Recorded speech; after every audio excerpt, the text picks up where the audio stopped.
Welcome to Muscle Maintenance with InShape Fitness.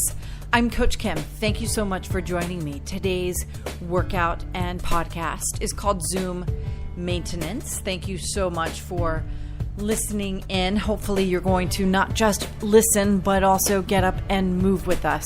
No matter what you do in your life or how old you are virtually, your ability to zoom through the morning, to get through your routine in the morning at home before the first thing that you have to do is going to set the stage for how well you do it, for how well your body performs, how well you are able to sustain your energy, how well you're able to function in terms of the different activities that you need to get through for the time that you're at work, whether you're at school, whether you are neither, maybe you're just a writer and you're hanging out. But you know what? You need to move and stimulate your body, move your body just a little bit every morning, stretching a little bit, and then activating your core, your posture, your lungs, your butt, and your feet. We're going to do all of those things in about 20 minutes. So let's get started. I'll tell you a couple of fun stories along the way, as I normally do. But this is a fitness workout plus the podcast. So I want you to find a spot on your floor. We're going to start on all fours in quadruped position. And that means that you're on your hands and your knees. You spread out your fingers, splay the fingers, which I call phalange flexibility because I just like to say the word phalange. It's just so much fun. And you want to make sure that the reason that you spread out your fingers in all seriousness is to make sure that you don't mash the heel of your hand into your surface, your floor surface, and that helps distribute your body weight when you splay those fingers so that you don't put too much pressure on your wrist. Then you want to make sure that your shoulders and your hands line up vertically, straight line. And then also with your knees and your hips, same thing. You want to line those up vertically and you want your back to be flat as you stand there or maintain that position. Think about a couple of things. Think about how your foot is flexed. So the bottom of your foot is either flexed and stretched out so that the top of your foot is actually touching your floor, or you might have your foot flexed in that the balls of your feet and your toes are touching the floor. It doesn't really matter as long as you're comfortable with both of those positions. You can move back and forth between them. A couple of cat camels is a really great way to activate your spine a little bit and your breath. So as you go to your scared cat position, take a deep breath. This is really, really important that you inhale through your nose as deeply as you possibly can, and then bellow all of the carbon dioxide out of your lungs because your body doesn't want that carbon dioxide. So get it out of there, right? So inhale through your nose, smell the air around you. Hopefully it smells good.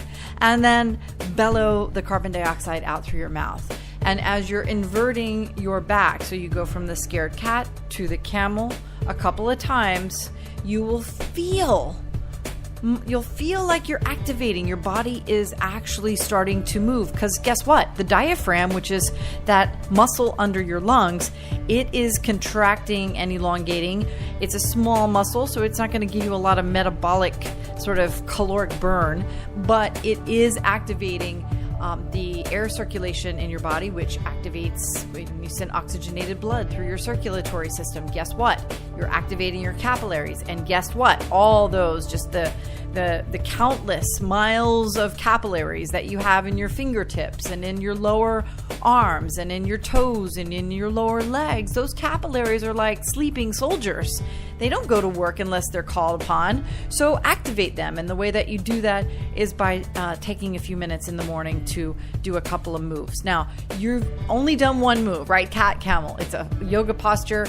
It's flexibility through your spine. Now I want you to lift your butt up into the air so you're off of your knees and you're going to stretch out the back of your leg in downward dog, which is also called a pike position. Your butt is sticking up into the air and you're hanging forward, making a triangle with the floor. So your upper body and your arms make one leg, your legs make another leg, and then the floor is the third leg, the hypotenuse, technically speaking. So your legs are pushed back and knees are straight so that you feel the stretch of your lower the back of your leg, the hamstrings, and the lower back of your legs, which is the calf muscles. That's a really good way to stretch out those muscles, which will be seated most of the day, therefore flexed and therefore tight, and that makes them weak. So it's all going to help everything if you just do a couple of moves. Now what I want you to do is go back to your knees and then go back to downward dog or pike position, and then go back to your knees and then go back to downward dog. So maybe don't quite touch the floor with your knees, but almost touch the floor with your knees, which makes it even a little bit harder because now you're interacting with gravity a little bit. I am really dedicated to helping people, lay people. This is not astrophysics. I love Neil deGrasse Tyson, but even some of the Star Talk and some of the sciencey parts of learning about how gravity interacts with mass, with our bodies, can get a little kind of, out there for people. But when you activate your relationship with gravity in your movements, you elevate your heart a little bit. So you'll feel this now as you bend your knees and straighten your legs. We're going to keep going for another 30 seconds just in this position. You bend your knees and straighten your legs. It's called a downward dog or a pike squat. So a lot of people don't like performing squats, and the reason that they don't do that is because it's really hard on the body. Now, you're distributing your body on 4 limbs instead of just on your legs. So that helps a little bit. You still want to make sure those fingers are splayed. You've got 12 seconds to go. And 5 more seconds to go. Excellent. Now, rest in child's pose. Now, when you rest in child's pose, you're going to take a deep breath, settle your butt down onto your heels, and drape your torso over your thighs, stretching your fingers all the way out as far as you possibly can to elongate your spine. Don't let your elbows rest on the floor. That's kind of a passive child's pose. We want to keep it active. All right, another deep breath in through your nose and exhale through your mouth. And now what I want you to do is hold a plank on your elbows and your shoulders. So this is just the third exercise. Now, exercise is such one of those scary terms for people. I hear cringes when I use the word fitness and exercise, workout. Those are words that people just don't like. And I understand why. Because doing something with your body every single morning is a time issue. People think that they need to go to the gym in order to squeeze in a workout, and that's no good. You're hopefully holding that plank on your elbows right now.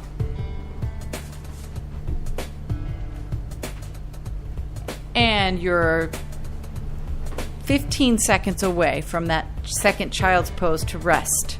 Now, a plank means that your butt is down. Your elbows are obviously in line with your shoulders. As I said before, you're resting on your toes or your knees, and we're isometrically contracting the muscles throughout your torso. You can rest in child's pose now. Remember, you have a lot of muscular mass around your rib cage, the muscles, your ribs. If you've ever eaten ribs, right? You're eating muscle. That intercostal muscle mass is what lines the space between the ribs, among the ribs, and then you have the transverse abdominis muscle, which is a corset-like muscle that wraps your core, and we're protecting vital organs here. And then there's the obliques, and then you have your front muscle and your back muscle. Now, the reason that this is so effective as an exercise, the plank that is because by isometrically contracting all of those muscles, and you have no control over that, it happens automatically, you're forcing all of those muscle layers to work as a unit. When you get flabby, when your body composition is off and or your fitness level is low, you're gonna develop air and sort of gases and extra fluids and fat in between those layers of muscle. So what happens when that sort of trunk efficiency is diminished? Vital organ function is diminished. And that's where we have real functional issues in our society. It's something that at InShape Fitness we're working on really, really hard, basically through these really simple ideas where, I'm going to give you one more exercise, which is to stand up, and we're going to finish with a couple of exercises on your feet related to your posture and to some of your balance, some balance issues. But we're going to keep it really simple, and we never use equipment in these podcast workouts so that you can turn on my voice as you are maybe making your coffee in the morning, getting just a couple of really simple, efficient moves down. You can stop listening to the podcast then if you don't want to listen to the podcast. Just write it down on your refrigerator door and know that when you get up, you do 5 things, and that's it.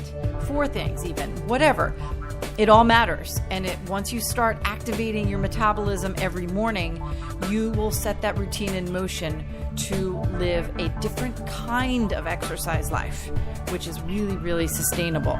Not sustainable to try and make the gym happen twice a week or 3 times a week, like your doctor says. It's not sustainable, like most fitness gurus talk about. So the last exercise was the plank. Now you're in child's pose. Now I want you to stand up and get on your feet. Stand up really tall. We're going to do something I call Mrs. Mallard, which is nothing more than standing up really tall and proud. But we're going to kind of overemphasize a couple of things just to make sure that you get a sense for postural deviations that tend to occur in our modern lives, with our sedentary lives, where we are focused on what we're typing on our devices or driving a car or watching TV, and we're sort of rounded and we're hunched over and we're curved forward when we really need to open up and take advantage of our unique anatomy and physiology. So the first part is with your head. Now, your head is heavy and your neck is this scrawny little soft tissue, kind of flexible thing. So what you want to do is think about the flexibility of your head and also the weight of it and how you're supporting your head. Your ears and your shoulders should line up vertically. So when you gaze forward, if you can think about, or even take your fingers and sort of make a line between your shoulders and your ears, so that you can sense whether your head is kind of craning forward, looking at a screen, kind of like I'm doing right now. I'm trying to prevent it from my own cells, my own body, as I'm talking to you. You want to make sure that you're thinking about this, so you get your head back a little bit. And the one thing that we can do with related to a relationship to Mrs. Mallard, the pose itself, is to tuck your chin to your chest, right? That elongates the back of your neck a little bit. And then very slowly look up at your ceiling. Now, if you have any orthopedic cervical spine issues, anything related to your body that you have a question, you want to see a medical professional about, please do so before you make any of these moves happen. But if you can look up and then tuck your chin, that helps the flexibility, that forward-backward flexibility of your neck. Now, turn to your right. Turn your head, rather. Just your head. Keep your shoulders squared forward and turn your head. We're going to do this in one of the last 2 moves that I have for you. One is called the lighthouse, and then we're going to do a simple squat, but we're going to try to do it in the way that you would need to squat down if you pick something up off of the floor, which is one of the functional abilities that a lot of people get wrong in their everyday lives. So you've turned your head now in each direction. Now you can try to touch your ear to your shoulder if you want to just sort of get a sense of your flexibility and whether or not you've got any tightness in your neck. So that's your neck. Now push those shoulders back. If your ears and your shoulders are lined up vertically, you're already kind of pushing your shoulders back a little bit, but you really want to make sure that your chest is open. And you can, as the over-exaggerated Mrs. Mallard pose is described, you squeeze your shoulder blades together a little bit and puff that chest out like Mrs. Mallard in Make Way for Ducklings. McCluskey, I forget his first name, but it's one of my all-time favorite childhood books, and I've read it to my daughter so many times that I could memorize it. I could just recite it here as one of my podcasts. but you're puffing out your chest to really open up the diaphragm, open up those lungs, and then prevent that curled upper back, which collapses at your chest. It renders the clavicle kind of unnecessary in our human bodies, but which is actually quite necessary when it comes to things like pushing and pulling and reaching and holding things. So open up the chest. Now you want to make sure your tummy muscles are zipped up. You want to make sure that your tailbone is tucked in. Another issue we tend to have from our sitting lives is a tilted pelvis, and that can be dangerous to a lot of other body parts, and dangerous in terms of the way that you maneuver your body, the way that you ambulate and walk or hike or run or whatever. So you want to make sure that your pelvis is straight, and you want to make sure that your feet are facing forward and that you're pressing into all four corners of your feet. So that's Mrs. Mallard. That took a long time. The second to last move is called the lighthouse. So we're still just standing up with both feet on the ground. And now you're going to extend your arms out to the sides, and you're going to press your feet into the floor, but now shift your position, your foot position, to one of heel to toe. Good. If it's too wobbly, your heel to toe, then stagger your feet in a way that allows you to remain balanced. You don't want to be off balance, because what I'm going to ask you to do is turn your head again. I said I was going to do that, and now what we want to make sure that you're thinking about is a heel to toe position. You turn your head all the way to the right, slowly, and then all the way to the left, and that discombobulates your inner ear a little bit, which forces your lower leg soft tissues, muscles, ligaments, tendons, the blood supply in the lower leg and in your feet to really wake up, which is key to your balance. And now switch your feet so that the other foot is in the rear, and do the same thing. Just one turn to the right, all the way to the left, and then one turn to the right with the other foot in the rear. Excellent. Okay, now, one of the things, we've got just a couple of minutes left.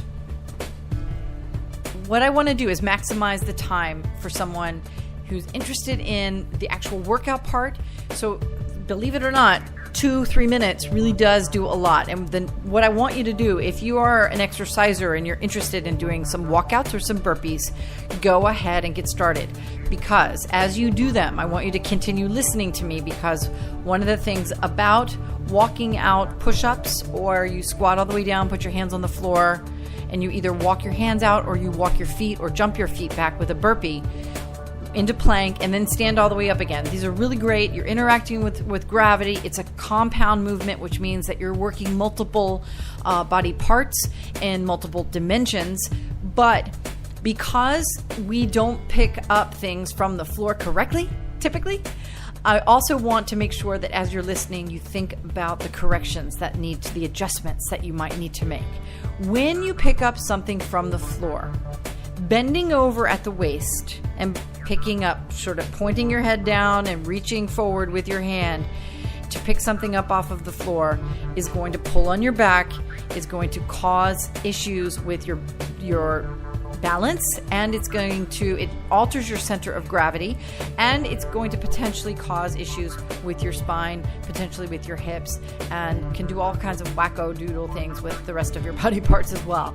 But when you hinge at your hips, which means you have your feet shoulder width apart, your toes are forward, you might widen your foot base to stabilize yourself a little bit more if you need to.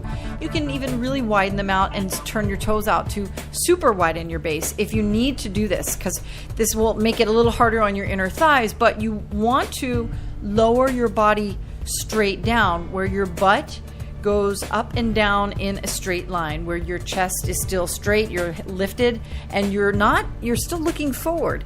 Once you get down to where the item is, you don't have to reach so far for it. It's right there. So you just grab it and pick and then stand back up straight. And when you stand up, you squeeze your butt cheeks, squeeze those butt muscles together, and lift up by pressing your heels into the floor. That is the proper way to move from the floor position to the standing position. So we are finishing up that last 2-minute mark. You've now, if you've been working on burpees or walkouts, you've been working for a couple of minutes. Clearly your heart rate is elevated. I know no one, and I'm super fit. I know lots of marathon runners, lots of really, really hyper fit, cardiovascularly fit people that do a series of 10 or 12 burpees. Their heart rate is always lifted. So it's very activating for you to do a couple of burpees first thing in the morning. And I hope that you took advantage of this time. I also want to sign off here because I promised 20 minutes and I don't want to take it longer than 20 minutes. But this is Zoom Fitness. It is a Zoom maintenance rather, is a way to move into your day very, very quickly. I call it mustering sometimes. So I go back and forth with the vernacular, but no matter what, your time in the morning is valuable. And I want to make sure that you utilize some of that time to turn on your physical selves so that your mental selves can keep up with all of the physical demands that you face every morning, every day. Have a great one. I will see you again very soon.